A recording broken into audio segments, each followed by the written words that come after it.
தோனி, நீங்க என்ன நமுத்து போன பட்டாசா? இப்ப கூட சிக்ஸ் அடிக்கலனா எப்பதான் சிக்ஸ் அடிக்க போறீங்க? அந்த மாதிரி விமர்சனம் செய்திருக்கிறார் முன்னாள் கிரிக்கெட் வீரர் வர்ணனையாளர் நவ்ஜோத் சிங் அவர்கள். எதற்காக இப்படி சொல்லியிருக்கிறாரு தெரியுமா?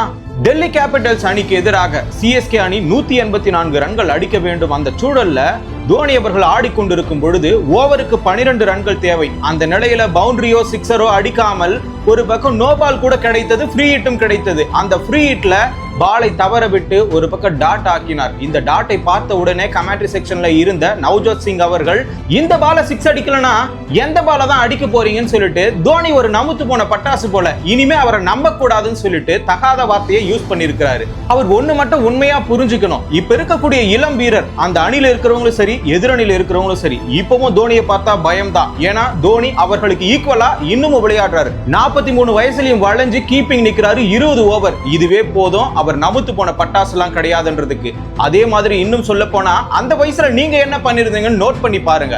அப்படி இருக்கும்போது அவர் சரியா விளையாடலையா விமர்சனம் செய்யுங்க, தப்பு இல்ல. ஆனா தகாத வார்த்தையை பயன்படுத்த கூடாது. அந்த வகையில நவ்ஜோத் சிங் அவர்கள் தோனியை விமர்சனம் செய்தது சரியா தவறான்னு சொல்லிட்டு நீங்க கமெண்ட்ல சொல்லுங்க. ஐபிஎல் நிகழ்வை ஒரு நிமிடத்தில் தெரிஞ்சுக்கணுமா? ஷார்ட்ஸ் தமிழை ஃபாலோ பண்ணுங்க.